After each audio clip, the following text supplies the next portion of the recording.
Imaginez ce projet classique qui réalise un projet classique qu'on retrouve souvent dans les entreprises. Vous avez un back-end où il y a toutes les API de votre application qui est connecté à votre base de données. Ensuite, ce back-end-là, il y a un projet front-end qui permet de gérer le front de votre application via le web. Et vous avez aussi une application mobile qui a tout le code de votre application, mais en mobile. Et enfin, vous avez tout le code de l'infrastructure as code avec les YAML, par exemple, de Kubernetes ou la CI/CD. Donc, vous avez, on va dire, 4 briques. Très vite va se poser la question de savoir est-ce qu'on met tout dans un seul repo ou est-ce qu'on sépare chaque composant de manière indépendante dans son propre repo.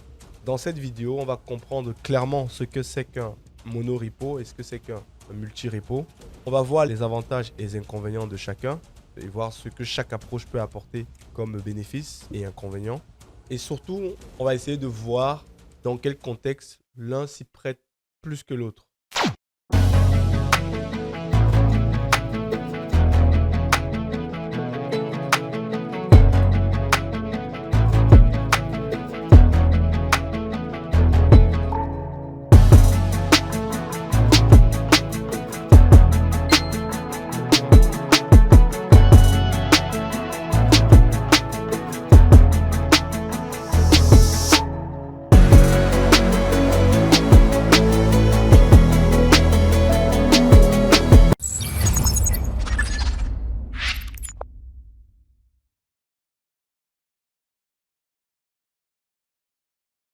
Donc, en gros, quand on parle de monorepo, ne pas confondre avec monodossier. Donc, ça, c'est très important.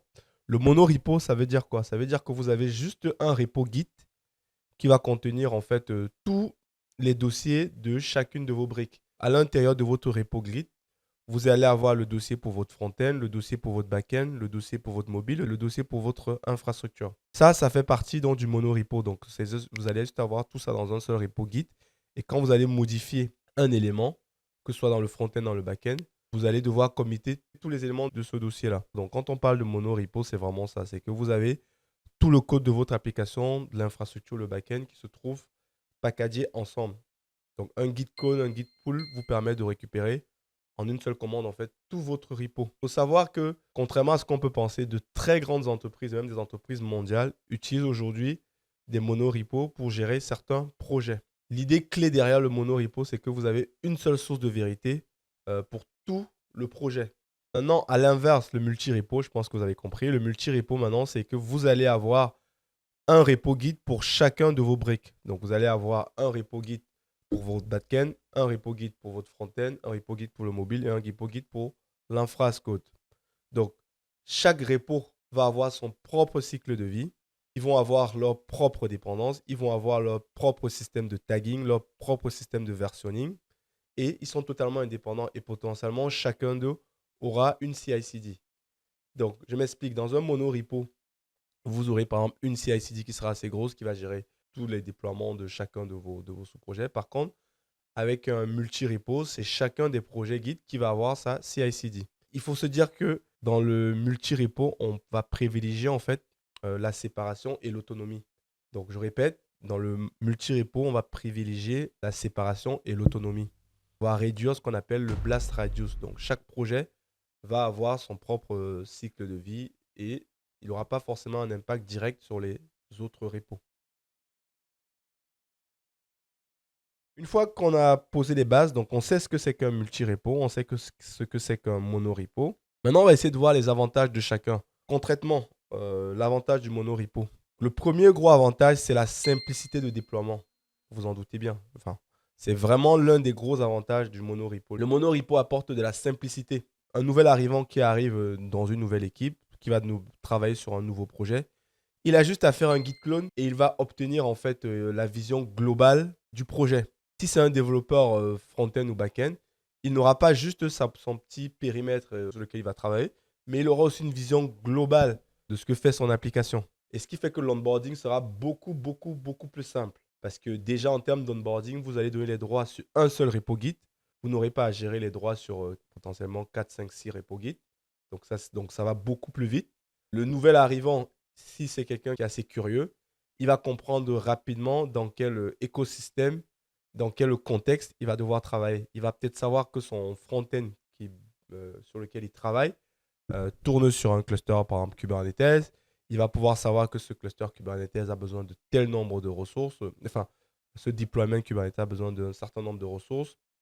Donc, je pense que ouais, c'est beaucoup plus simple pour lui. Ça lui permet d'avoir une vision assez globale du projet. Et ça, c'est super intéressant. Donc, ça permet derrière aussi de réduire une certaine charge cognitive, que ce soit pour celui qui doit faire l'onboarding ou celui qui se fait onboarder. Et ce qui est aussi très intéressant en termes de simplicité, c'est quand il y a un bug, par exemple sur le front-end ou sur le back-end, vous allez pouvoir tracer en local potentiellement, tracer exactement ce qui se passe. Vous allez pouvoir suivre à la loupe un bug qui vient sur le front-end et qui va toucher par exemple le back-end, voilà, ou un bug qui est lié à l'infra. Donc vous allez pouvoir en fait avoir cette vision globale qui va vous permettre de pouvoir plus rapidement et de manière plus efficace tracer en fait un problème, un bug. Et l'autre gros avantage qu'on simplifie beaucoup, c'est que la recherche globale, par exemple, si vous voulez rajouter, vous voulez rechercher un élément spécifique, vous allez pouvoir voir exactement où cet élément-là se retrouve à partir d'un mot-clé. Vous allez voir précisément dans quelle partie du code du back-end il se retrouve, dans quelle partie du front-end, au niveau de l'infrastructure où il est utilisé, au niveau du mobile. Donc, comme on a tout le code source qui est en un seul bloc, ça permet de gagner beaucoup d'efficacité et beaucoup de temps lorsqu'on va faire une recherche directement depuis le repo. Donc ça, c'était le premier avantage, vraiment la simplicité. Deuxième avantage qu'on a avec le monorepo, c'est la cohérence et le partage. Le monorepo, ça brille en fait par sa cohérence, sur la cohérence. Pourquoi la cohérence? Donc on peut faire ce qu'on appelle des commits atomiques, c'est-à-dire on va faire un commit sur une fonctionnalité bien précise qui va modifier et le back-end et le front-end et le mobile et peut-être pourquoi pas aussi l'infrastructure si jamais c'est une fonctionnalité, un change qui demande de faire peut-être rajouter une nouvelle variable d'environnement sur votre infrastructure. Donc ça, c'est un gros avantage. Ça vous permet de faire des commits atomiques. Donc le partage du code est aussi beaucoup plus naturel. Donc si vous avez par exemple votre back-end et votre front-end qui sont sur des technologies JS, vous pouvez avoir des bibliothèques communes entre ces deux éléments-là. Même en multi-repo, on peut aussi avoir des bibliothèques communes. Mais je trouve que c'est beaucoup plus simple si c'est une bibliothèque. Parce que la bibliothèque commune, quand vous n'êtes pas en mono-repo, vous devrez avoir un repo guide pour cette bibliothèque spécifique-là.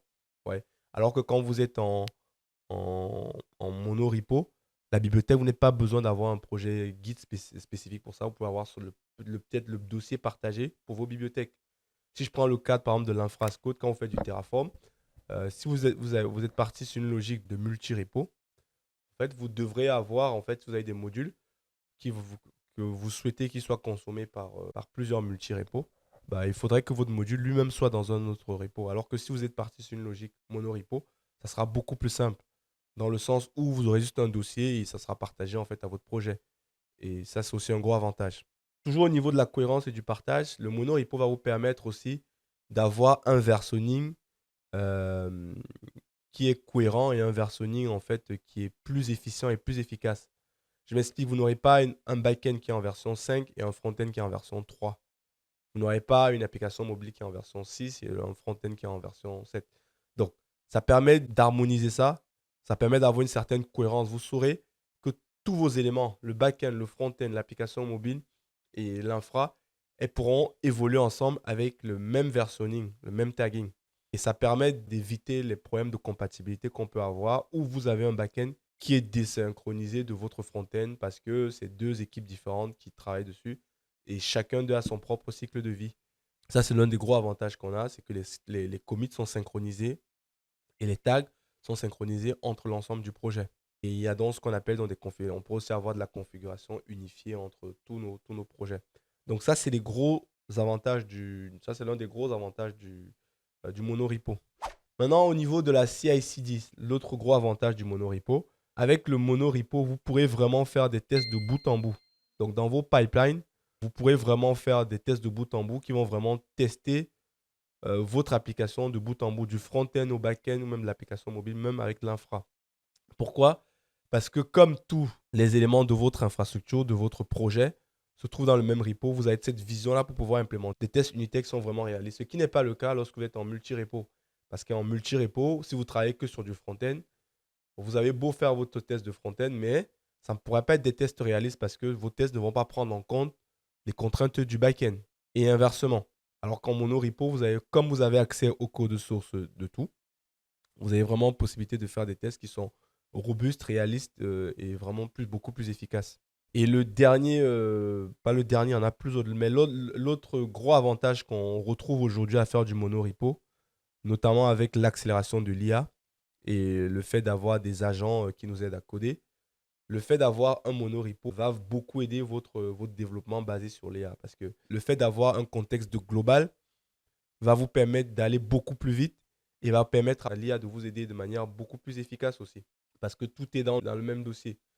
Contrairement au fait que quand vous êtes en multi-repo, bah, vous allez avoir quand vous allez travailler sur du front-end, si vous avez un assistant d'IA, il ne va pas avoir les contraintes du back-end et ainsi de suite. Donc, bien sûr, il est toujours possible d'avoir le dossier et d'importer ça, mais c'est en termes de gestion, de fluidité, c'est beaucoup moins simple, beaucoup moins fluide. C'est-à-dire que vous devez à chaque fois vous-même committer, alors qu'avec les agents IA, il pourra vous faire la modification et committer directement tout en ayant modifié tous les éléments qui vont considérer votre feature, savoir le front-end, le back-end, le mobile, etc. Donc voilà, donc là, je vous ai listé les avantages qu'il y a sur le monorepo qui correspondent souvent aux inconvénients du multi-repo. Donc, toutefois, le monorepo, il ne fait pas tout. Il a quand même quelques inconvénients dont on va parler tout de suite. L'un des gros problèmes avec le monorepo et l'un de ses gros inconvénients, c'est la sécurité. Pourquoi? Parce qu'avec le monorepo, en fait, vous n'avez pas de cloisonnement. C'est-à-dire quelqu'un qui a les droits à votre repo, que ce soit par erreur, que ce soit volontaire, il a accès à tout votre base code de votre application. Donc, ça veut dire qu'un développeur qui doit travailler que sur du back-end ou un DevOps qui doit travailler que sur l'infra, potentiellement, il aura accès aussi au front-end, au back-end, au mobile. Et s'il a accès, potentiellement, il peut aller faire des erreurs ou faire des modifications. Donc, avec le monorepo, ce qu'on appelle le blast radius, la zone de risque est beaucoup plus large en fait. C'est-à-dire que si vous vous trompez en monorepo, les risques peuvent être beaucoup plus catastrophiques qu'en multi-repo, excusez-moi. Donc, ça, c'est le gros inconvénient du monorepo. C'est difficile d'appliquer les politiques de least privilege. Or, dans certaines organisations, notamment des grosses entreprises, ce sont des éléments sur lesquels ils ne peuvent pas transiger.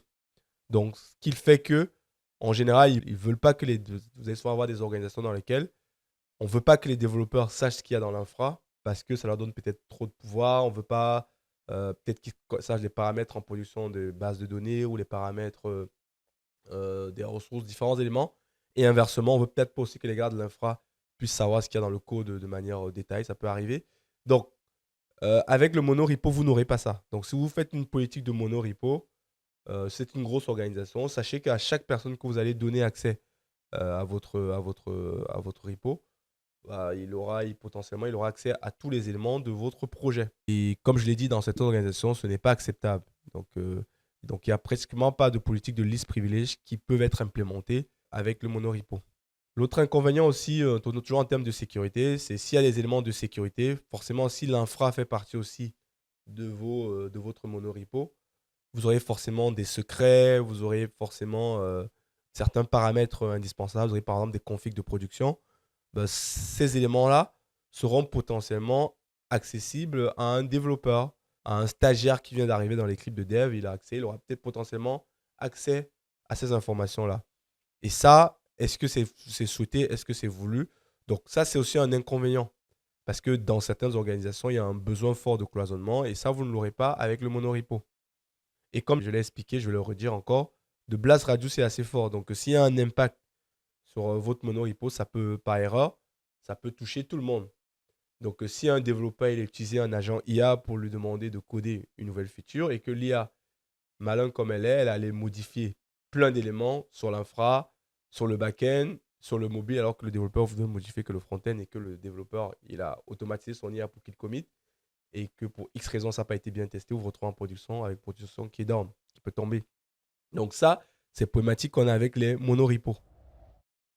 L'autre inconvénient qu'on a avec les monorepos, c'est tout ce qui est performance et scalabilité.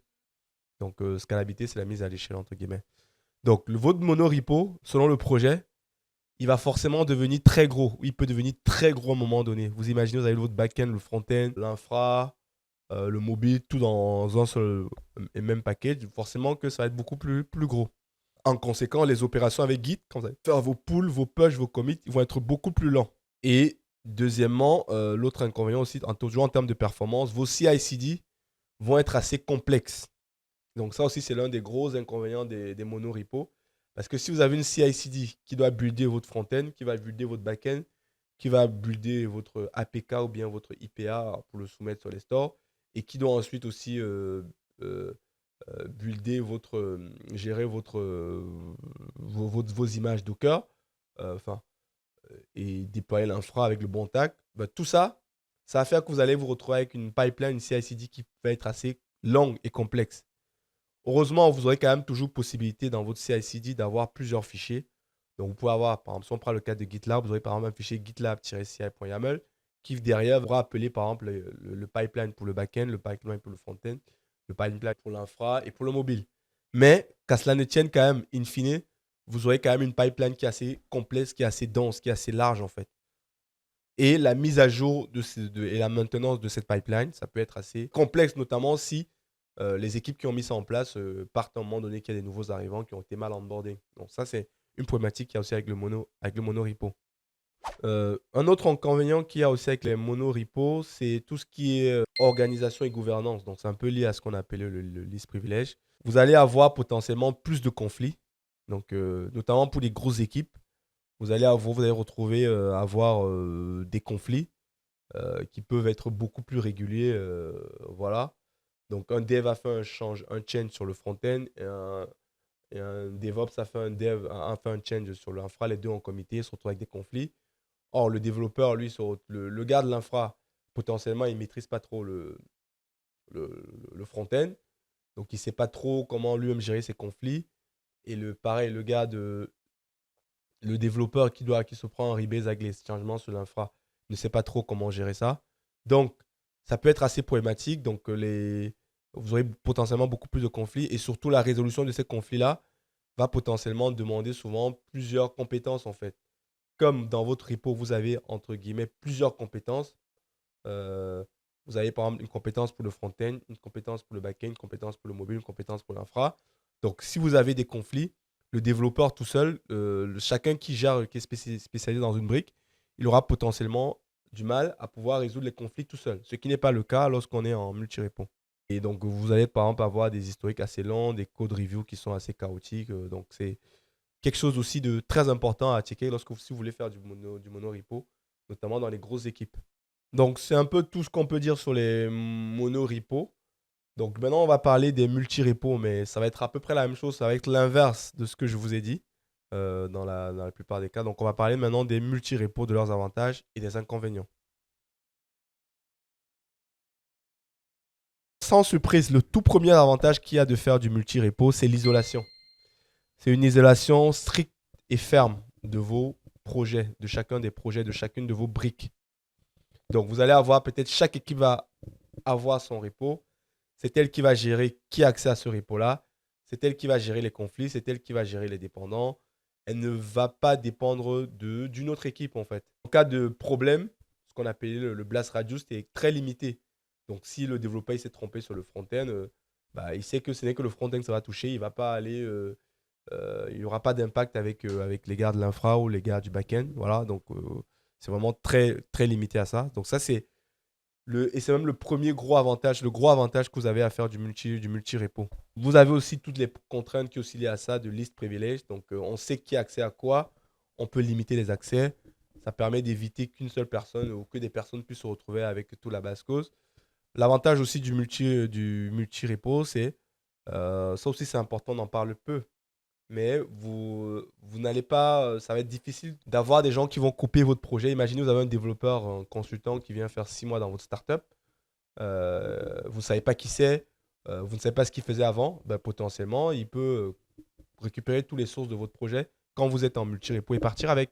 Alors qu'en mono-repo, vous n'aurez pas ça. Il aura peut-être accès à l'applicatif, mais derrière, il n'aura peut-être pas le mobile, il aura peut-être backend. Donc ça, c'est aussi des éléments qui sont très importants. Ça permet aussi qu'en cas de fuite de données, en cas de personnes malveillantes et tout, les privilèges sont assez limités. Donc ce qui fait que la zone d'impact sera moins large qu'en monorepo. Avec le multi-repo apporte aussi de la fiabilité technique, dans le sens où Chaque projet, chaque repo va avoir sa propre stack technique. Les cycles de release vont être indépendants et vont s'adapter à chaque équipe. Donc, par exemple, l'équipe front-end peut décider que nous, on veut faire nos changements toutes les semaines. L'équipe back-end peut dire à peu près tous les semaines et l'équipe infra peut dire, par exemple, tous les mois. Donc, chacun va vivre son cycle de vie de manière indépendante selon ses sensibilités, selon ses besoins et selon la criticité de son projet. Donc, il n'y a pas de dépendance très forte. Donc, tout le monde n'est pas mobilisé selon les fréquences qui ne les conviennent pas. C'est chaque équipe qui va définir en fait ses fréquences de release et aussi même son versionning, son tagging. Et l'avantage aussi du multi-repo, l'un des gros avantages aussi du multi-repo, c'est que c'est très adapté aux architectures microservices qui est en train de dominer aujourd'hui l'écosystème web et tout. Aujourd'hui, on parle beaucoup de microservices, de monolithiques qui ont disparu. Donc, le monorepo s'adapte à ça parce que là, vous allez avoir pour chaque microservice, vous allez avoir son propre repo et, s'il y a des changements sur ce microservice-là, il ne va pas impacter les autres potentiellement. Ça va que le concerner et ils vont avoir ses propres cycles de vie. Il y a aussi l'avantage au niveau de l'autonomie des équipes. Donc, chaque équipe est indépendante, ça je l'ai déjà dit. Chaque équipe peut décider de mettre à jour sa CI/CD de manière à sa guise. Ils peuvent décider des tests qu'elles vont faire, ce qui n'est pas le cas en multi-repo. Vous devez à chaque fois consulter les équipes, les prévenir que vous allez faire ces changements-là. Voilà, donc du coup, on gagne en célérité, en efficacité, on va beaucoup plus vite. Et les code reviews sont aussi beaucoup plus pertinents. Quand vous êtes en multi-repo, comme dans ces repos-là, c'est des spécialistes en fait qui ont accès. Donc, par exemple, sur la stack du front-end, il n'y a que les développeurs front-end.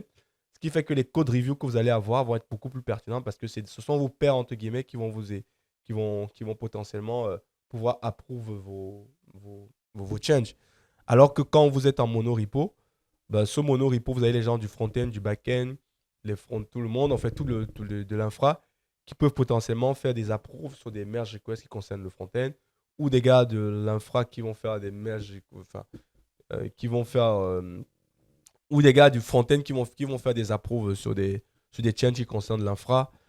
On sait très bien comment ça marche. Vous avez beau peut-être dire que non, pour chaque merge request, il faut 3 approvals, par exemple, d'un gars du front-end, un gars du back-end, mais dans les faits, on sait comment ça marche et tout. Vous avez, pour une urgence, vous allez dire à votre collègue, ah, tu peux m'approuver ça rapidement.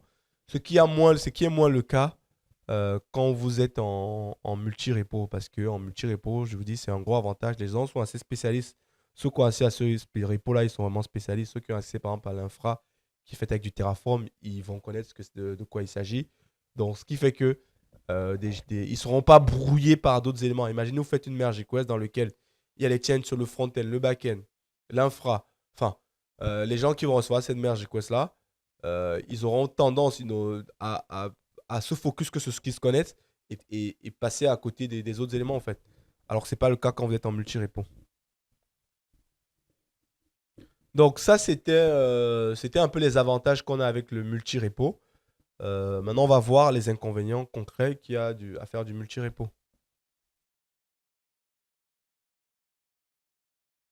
Alors, l'inconvénient du multi-repo, vous vous en doutez bien, premier, c'est la complexité opérationnelle. Donc, c'est ce qu'on appelle la complexité opérationnelle. C'est-à-dire que gérer tous ces repos-là, ça va vous demander beaucoup d'énergie, beaucoup de temps. Euh, si vous avez 10 projets, il va falloir gérer 10 pipelines, il va falloir gérer 10 groupes GitLab, il va falloir gérer 10 accès à ces repos-là. Il va falloir, si vous avez des paquets, il va falloir gérer 10 paquets. Donc, en termes de versionning, vous allez gérer 10 systèmes de versionning pour chacun des projets. Donc, ça peut être assez lourd, notamment pour les petites entreprises et tout ça. Donc, ça peut prendre pas mal de temps. Au niveau du code aussi, c'est que vous allez souvent retrouver avec du code qui est dupliqué. Donc, par exemple, si vous avez un back-end et un front-end qui sont sur des mêmes technos, par exemple, si vous faites du TypeScript, il y a une lib que vous utilisez pas mal qui est compatible au front-end et back-end. Bon, vous allez retrouver avec votre lib que vous allez potentiellement copier du front-end pour la mettre côté back-end. Voilà. Et après, elles vont diverger, elles vont être totalement différentes. Donc, il y a beaucoup de copier de code qui peuvent être faits. Tout ce qui est aussi test d'intégration, comme on l'a dit, ça, c'est plus compliqué à mettre en œuvre quand vous êtes sur du multi-repo. Parce que comme chaque repo a sa pipeline, bah, vous pouvez faire des tests que sur le projet qui concerne ce repo-là. Mais vous ne pourrez jamais avoir une vision globale, en fait. Donc, c'est un peu résumé les gros inconvénients du multi-repo. Donc, maintenant qu'on a vu les avantages et les inconvénients, vous allez me demander, mais qu'est-ce qui fait aujourd'hui dans le marché? C'est quoi l'état de l'art aujourd'hui? Qu'est-ce qui fait aujourd'hui? Aujourd'hui, de ce que moi j'ai vu, l'historique, c'était quand même de faire du multi-repo. C'est-à-dire, en général, les entreprises, en fait, elles cloisonnaient bien. Donc, vous allez avoir une équipe de dev, une équipe d'ops, et en fait, chaque équipe de dev a ses propres repos. Il y a des devs qui ont accès, et les équipes d'ops, elles ont leurs propres repos. Donc, c'est ce qui se faisait de manière historique. Mais il y a des grosses entreprises, comme par exemple Uber, qui ont des projets qui sont en monorepo, des gros projets qui sont en monorepo. Donc, et dans les startups, souvent, vous allez vous retrouver avec des monorepos. Donc, en général, on va dire que les grosses entreprises, parce qu'elles avaient souvent des contraintes fortes de sécurité, elles ont besoin de contrôler qui a accès à quoi. Elles sont souvent un peu contraintes de partir sur des approches multi-repos. Par contre, les modèles un peu startup, lorsqu'on veut aller vite, où on a des équipes assez transverses qui touchent à tout, en général, on va avoir des repos en mode multi-repo. Voilà. Donc, en mode mono-repo, excusez-moi. Donc, dans les startups, souvent. Donc, maintenant, qu'est-ce qui doit forger vos décisions? Comment est-ce qu'on choisit un et pas l'autre? Moi, c'est mon expérience, en fait. Je vous dirais que si votre équipe est assez petite, donc si vous avez moins de 5 développeurs, et que vos équipes sont assez transverses, c'est-à-dire vous êtes dans un environnement où vous travaillez avec des équipes full stack, donc des gens qui font du front-end, du back-end, et peut-être aussi un peu de l'infra. Partir sur du mono-repo, ça a beaucoup de sens, notamment pour les startups. Ça vous permet d'être beaucoup plus rapide, d'être beaucoup plus efficace. Pour ceux qui suivent la chaîne, vous avez peut-être vu mon projet de migration de mon infra d'AWS vers Scaleway. Je suis parti sur une approche mono-repo où j'ai tout dans le même repo. Voilà. Voilà. Donc c'est vraiment, ça permet vraiment de gagner en temps, c'est efficace. Donc il y a aussi une cohérence forte entre les composants, donc c'est pas mal. Donc c'est vraiment adapté vraiment au développement full stack. Donc vous avez des équipes assez pluridisciplinaires qui sont à l'aise aussi bien sur le front-end que le back-end et aussi de l'infra. Donc le mono-repo marche très bien dans ce genre de contexte-là. Et en général, c'est ce qu'on retrouve de plus en plus dans les startups. Et avec l'arrivée de l'IA, si vous voulez encore accélérer, aller beaucoup plus vite, le fait que votre IA va pouvoir accéder à tout votre base code, ça va la rendre beaucoup plus efficace, ça va vous permettre de gagner beaucoup plus de temps. Donc la tendance aujourd'hui, c'est d'aller vers, avec l'avènement de l'IA, c'est de plus en plus d'aller vers du monorepo. Par contre, si vous êtes une grande organisation avec des centaines d'équipes à travers le monde, ou voilà, avec des équipes qui sont autonomes, qui ont des stacks qui sont assez différentes, avec des équipes qui sont assez spécialisées, donc des équipes où il n'y a que des développeurs front-end, ou par exemple développeurs Java, développeurs Cube, enfin je sais pas, ou Java. Donc là, avoir du multi-repo peut avoir du sens, surtout aussi si vous avez des contraintes de contrôler qui a accès à vos données, qui a fait quoi, si vous avez des contraintes de sécurité comme avec du PCI, DSS, ou si vous avez besoin de fournir des audits réguliers de qui a accès à quoi, qui a fait quoi, bah oui, c'est assez logique de partir sur du multi-repo. Voilà. Donc, en définitive, en fait, comme toute chose, ce n'est pas blanc, ce n'est pas noir, ce n'est pas une vision manichéenne de la chose. Tout va dépendre de votre contexte.